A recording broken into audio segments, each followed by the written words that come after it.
સૂતજીએ શૌનકજીને શિવ પુરાણ સાંભળવાની અને વાંચવાની રીત જણાવતા કહ્યું, 1. શિવ પુરાણ સાંભળવાની શરૂઆત તમારે કોઈ શુભ સમયે કરવી જોઈએ.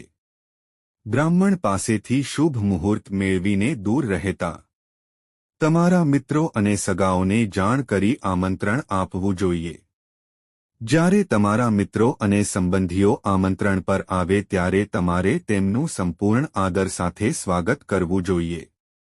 તેઓને સન્માન સાથે યોગ્ય સ્થાને બેસાડવા જોઈએ.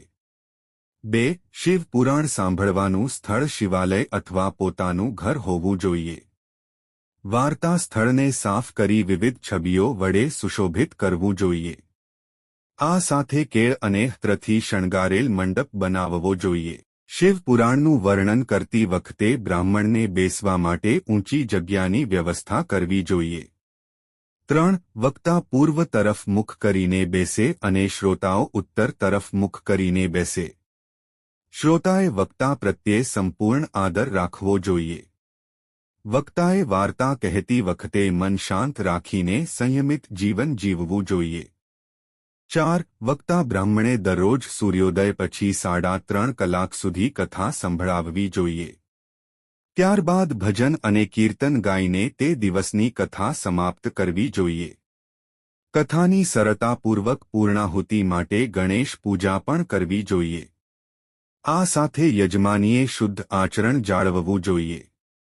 અને બ્રહ્માચર્યનું વ્રત ચુસ્તપણે પાળવું જોઈએ. તેઓ જે શિવ પુરાણનો પાઠ કરે છે તેને શિવના રૂપમાં જુએ અને આ પવિત્ર શિવ પુરાણની પૂજા અર્ચના કરે. 5. બ્રાહ્મણોની નિમણૂક કરવા જોઈએ કે જેઓ પંચાક્ષર શિવમંત્રનો સતત જાપ કરતા રહે. સમગ્ર પૂજાના અંતે યજમાન દ્વારા અન્ય બ્રાહ્મણોને ભોજન, વસ્ત્રો વગેરે આપીને સંતુષ્ટ કરવા જોઈએ. બેદરકારીના કારણે ક્યારેક આડઅસર પણ થાય છે. અભિમાન કરવું, કથા સાંભળતી વખતે કંઈક ખાવું, વડીલોને વંદન ન કરવા અને કથા સાંભળતી વખતે ઊંઘ આવવી વગેરે એવી સ્થિતિઓ છે જેનાથી ઘણી ખરાબ અસરો થાય છે. તેથી આવું ના કરવું જોઈએ. હવે હું તમને શિવની ભક્તિ વિશેની એક જૂની વાર્તા કહું છું, તે સાંભળો. આ જૂના સમયની વાર્તા છે કે સમુદ્ર કિનારે સ્થિત તે પ્રદેશના રહેવાસીઓ ખૂબ જ દુષ્ટ સ્વભાવના હતા. પુરુષો પ્રાણી સૃષ્ટિથી ભરેલા અને સ્ત્રીઓ વ્યભિચારી હતી. એ પ્રદેશમાં વિંદુગ નામનો બ્રાહ્મણ રહેતો હતો. સુંદર પત્ની હોવા છતાં તે એક વેશ્યાના મોહમાં પડી ગયો. તે ધીમે ધીમે તેની પત્નીથી દૂર થઈ ગયો. તેની પત્ની ચંચુલા પણ તેના એક મિત્રને પ્રેમ કરવા લાગી. તેણી તેના કામની તીવ્રતા સહન કરી શકતી નહોતી. જ્યારે વિંદુગને આ વાતની જાણ થઈ ત્યારે તે તેની પત્ની પર ખૂબ ગુસ્સે થયો અને તેણીને ખૂબ મારી. ચંચુલાએ જવાબમાં કહ્યું કે જ્યારે તમે મારી સુંદરતા અને તમારા પતિ પ્રત્યેની ફરજ છોડીને કોઈ વેશ્યાના મોહમાં પડી શકો છો તો હું કેમ નહીં?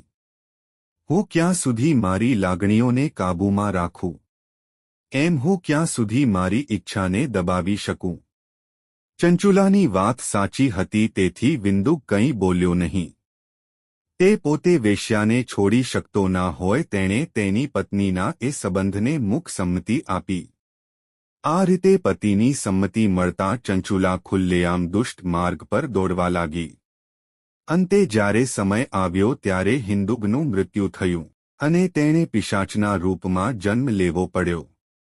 ચંચુલાની યુવાની પણ હવે ક્ષીણ થવા લાગી હતી.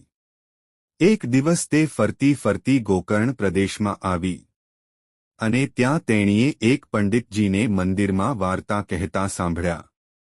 વાર્તામાં જે વ્યક્તિએ દુષ્કર્મો કર્યા હોય, બળાત્કાર ગુજાર્યો હોય, અધર્મ કર્યા હોય તેવા વ્યક્તિના પરિણામો વિશે સાંભળ્યું. એ સાંભળતા જ તેણીને ખૂબ આઘાત લાગ્યો. કથા પછી ચંચુલા બ્રાહ્મણના પગમાં પડી અને તેણીના મોક્ષનો ઉપાય પૂછવા લાગી. ત્યારે બ્રાહ્મણે કહ્યું કે શિવ પુરાણ વિશે થોડું ઘણું સાંભળતા જ તમારા મનમાં સદ્ગુણો જાગી ગયા અને તમારા મનમાં શાંતિ આવવા લાગી. માટે તમે આ પુરાણને છેક સુધી સાંભળો જેથી તમને સંપૂર્ણ મોક્ષ મળશે. શિવ પુરાણ સાંભળ્યા પછી તમે તમારા મનમાં શિવનો સીધો અનુભવ કરી શકશો. ગણેશ, કાર્તિકેય વગેરે દેવોની ભક્તિ પણ શિવ પુરાણ સાંભળવાથી જ પ્રાપ્ત થાય છે. બ્રાહ્મણની વાત સાંભળ્યા પછી ચંચુલાએ બ્રાહ્મણને શિવ પુરાણનું વર્ણન કરવા વિનંતી કરી. ચંચુલાએ બ્રાહ્મણની સલાહ પર સ્નાન કર્યું, જાટવકાલ પહેર્યું અને ભક્તિયુક્ત શિવ પુરાણ સાંભળવાનું શરૂ કર્યું. ચંચુલા એટલી બધી ભક્તિમાં લીન થઈ ગઈ હતી કે તેણીએ શિવ પુરાણ સાંભળતા જ પોતાનું શરીર છોડી દીધું અને શિવપુરી પહોંચી. ત્યાં તેણીએ ભગવાન શિવને પાર્વતી માતા સાથે બેઠેલા જોયા. તેમણે જોઈ તેણી હાથ જોડી પ્રાર્થના કરવા લાગી. જેના ફળ સ્વરૂપ પાર્વતી માતાએ ચંચુલાને તેમની સાથે રહેવા માટે આશીર્વાદ આપ્યા. એક દિવસ ચંચુલાએ તેના પતિ વિશે પૂછ્યું. ત્યારે તેણીને ખબર પડી કે વિંદુગે નરકમાં ઘણી યાતનાઓ ભોગવી છે અને હવે તે પિશાચ યોનિમાં પડેલો છે. આ સાંભળી ચંચુલાએ તેના પતિના ઉદ્ધાર માટે પ્રાર્થના કરી. ચંચુલાની પ્રાર્થના સાંભળ્યા પછી ભક્તિ પ્રત્યે દયાળુ પાર્વતી માતાએ તુંબરુ નામના ગાંધર્વને બિલાવ્યો. માતા પાર્વતીએ તુંબરુને પિશાય પોનીમાં રહેલા વિંદુગને શિવ પુરાણની પાઠ સંભળાવવાનો આદેશ આપ્યો. તુંબરુ વિંધ્યાચલ પર્વત પર ગથી અને વિંદુગને શિવ પુરાણ સંભળાવ્યું. આ દરમિયાન ઘણા શ્રીતાઓ પણ ત્યાં આવ્યા હતા. શિવ પુરાણ સાંભળતા જ વિંદુગની ઉદ્ધાર થયો અને શિવે તેણે પોતાના ગણમાં સ્થાન આપ્યું. વિદ્યાશ્વર સંહિતા. એક સમયે શૌનકાદિ ઋષિઓએ પ્રભાતીર્થમાં એક મોટા યજ્ઞનું આયોજન કર્યું. એ યજ્ઞમાં સૂતજી પણ આવ્યા હતા. ઋષિઓએ સૂતજીને કહ્યું, હે પ્રભુ, કળિયુગમાં ધર્મ નાશ પામશે. જીવો ભ્રષ્ટ અને પાપી વર્તન કરવા લાગશે. અર્થવ્યવસ્થા પણ લગભગ વેર વિખેરાઈ જઈ જશે. ચારે બાજુ બિનધાર્મિક પ્રવૃત્તિઓ શરૂ થશે. તો કૃપા કરીને કહો કે તે સમયે જીવો મોક્ષ કેવી રીતે મેળવશે? ઋષિઓની વાત સાંભળીને સૂતજીએ કહ્યું, હે મુનિઓ, તમે લોકોએ જગતના જીવોના કલ્યાણ માટે ખૂબ જ અર્થપૂર્ણ પ્રશ્ન પૂછ્યો છે. સાંભળો, શિવ પુરાણ સમગ્ર પાપોનો નાશ કરનાર છે અને તમામ શાસ્ત્રોમાં શ્રેષ્ઠ છે અને તેમાં વેદોનો સાર છે. જેમ સૂર્યોદય અંધકારને દૂર કરે છે અને પ્રકાશ લાવે છે, તેવી જ રીતે શિવ પુરાણ વાંચવા અને સાંભળવાથી મનુષ્યના પાપોનો અંધકાર નાશ પામે છે. શિવ પુરાણ સાંભળનાર અને વાંચનાર શિવત્વની પ્રાપ્તિ કરે છે.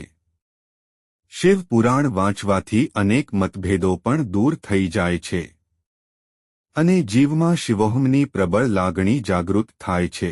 વાંચનાર અને સાંભળનારને તે આત્મસંતોષ આપે છે અને તેણે શિવના રૂપમાં સ્થાપિત કરે છે. સૂતજીએ વધુમાં જણાવ્યું કે કલ્પના આરંભમાં બ્રહ્મા સૃષ્ટિ રચવામાં તલ્લીન હતા. ત્યારે ઋષિમુનિઓના મનમાં પ્રશ્ન ઉદ્ભવ્યો કે કયું પુરાણ શ્રેષ્ઠ છે અને કયા પુરાણોનું સેવન કરવાથી મોક્ષ થઈ શકે છે. આ બાબતે ઘણા વિવાદો પછી ઋષિમુનિઓ નક્કી કરી શક્યા ન હોતા કે કયું પુરાણ શ્રેષ્ઠ છે. પછી તેઓ બ્રહ્માજી પાસે ગયા અને તેમની સમક્ષ પોતાની જિજ્ઞાસા વ્યક્ત કરી. બ્રહ્માજી જાણતા હતા કે ભક્તિ, જ્ઞાન અને ત્યાગથી ભરેલા તમામ પુરાણોમાંથી કોઈ એક પુરાણને શ્રેષ્ઠ કહેવું એ સરળ કાર્ય નથી. તેથી ઋષિમુનિઓની વાત સાંભળીને બ્રહ્માજીએ કહ્યું કે મહાદેવ મૂળ દેવ છે અને સર્વજ્ઞ જગદીશ્વર છે. મહાદેવ પોતે મન અને વાણીથી દુર્ગમ છે. તેઓ અન્ય દેવતાઓ કરતાં ઝડપથી પ્રસન્ન થઈ જાય છે. માટે હે ઋષિઓ, તમે બધા મહાદેવના આશીર્વાદ મેળવવા 1000 વર્ષ સુધી દીર્ઘ યજ્ઞ કરો. ભગવાન શિવની કૃપાથી તમે વૈદિક જ્ઞાનના માધ્યમ અને અંતને આપમેળે જાણી શકશો. આગામી કથા સાંભળવા માટે ભાગ 3 જોવો. જો તમને આ વિડિયો પસંદ આવ્યો હોય તો વિડિયોને લાઇક કરો અને ચેનલને સબસ્ક્રાઇબ કરો.